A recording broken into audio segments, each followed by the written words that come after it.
All right, today we're doing something really cool. We're going to step right into one of the most powerful visions ever recorded. We'll use the source text to piece this whole thing together, bit by bit, to see what this celestial throne room actually looks like. So let's dive in. So, how does it all start? With an invitation. The narrator looks up and boom, there it is. A door, just standing open in heaven. Think of it like a direct portal.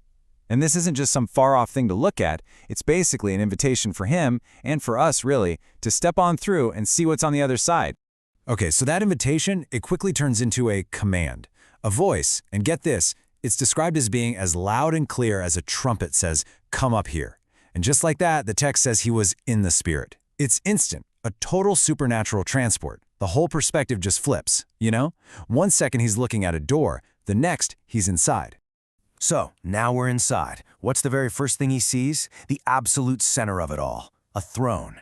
And we're not just talking about some piece of furniture here. No way. This throne is the anchor for the entire vision. It's the source of everything, all the power, all the light that we're about to see.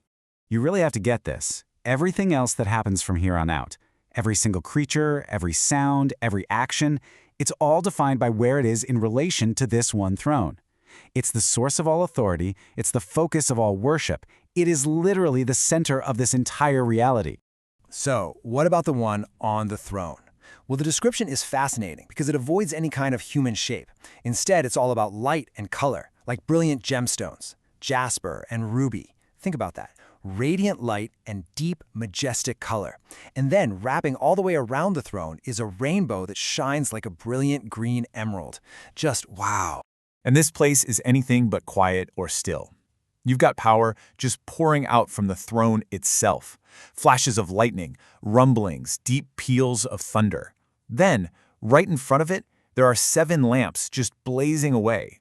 These are called the 7 spirits of God. And then, spreading out from the base, this is incredible. A sea of glass, as clear as crystal. It's this amazing mix of immense power and breathtaking purity. Okay, so let's zoom out a little from that central throne. The first thing we see is a kind of royal court, a group of 24 elders. And that number, 24, it's really specific, isn't it? It's not just a bunch of elders, it's exactly 24. That points to a real sense of order and structure here.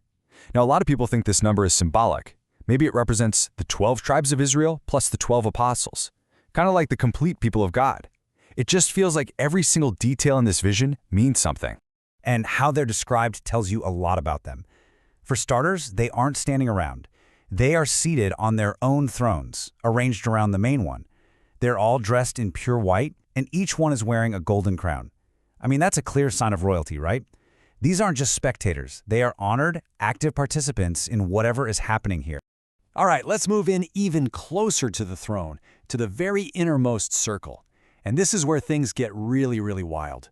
We're about to meet the most mysterious, almost surreal beings in this whole vision, the 4 living creatures. So the text breaks them down one by one. The first looks like a lion, the second an ox, the third has the face of a man, and the fourth looks like a flying eagle. It's like you've got the king of wild animals, the strongest of the farm animals, humanity itself, and the ruler of the skies. It's almost as if all of creation, every part of it, is represented right there at the throne. But even though their faces are different, they have some things in common that are just bizarre. Each one has 6 wings, and they are covered, I mean absolutely covered, with eyes. Front, back, all around, even under their wings. Can you even picture that? It's this powerful image of constant, all-encompassing awareness. Like nothing gets by them. They see everything. So, okay, we've got this incredible, mind-bending scene, right? We've met the characters, but what are they all doing? Well, that's where we get to the real heart of the vision. It's all about an unending, continuous cycle of worship. And I have to stress, this isn't something that happens once in a while. The text is super clear. This is happening day and night. It never stops. And it's the 4 living creatures, the ones closest to the throne, who start it all with a chant that just goes on forever.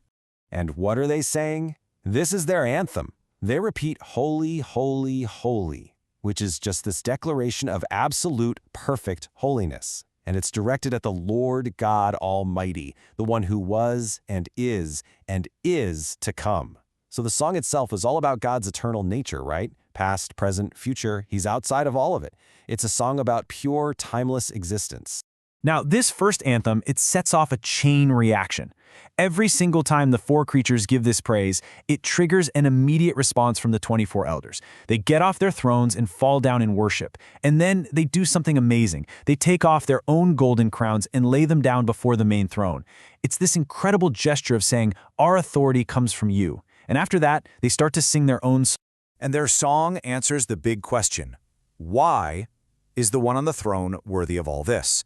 The reason they give is so simple but so absolute. It's because of creation. They declare that all the glory and honor and power belong to him because he created everything. By his will, all things exist. It's the ultimate thank you note from the created to the creator. So the whole vision builds up to this perfect looping scene of worship, all of it focused completely on the Creator. And that leaves us with a really big question to think about, doesn't it? What's the point of a vision like this? What are we supposed to take away from seeing a reality where the greatest thing you can possibly do is just give constant, unending praise?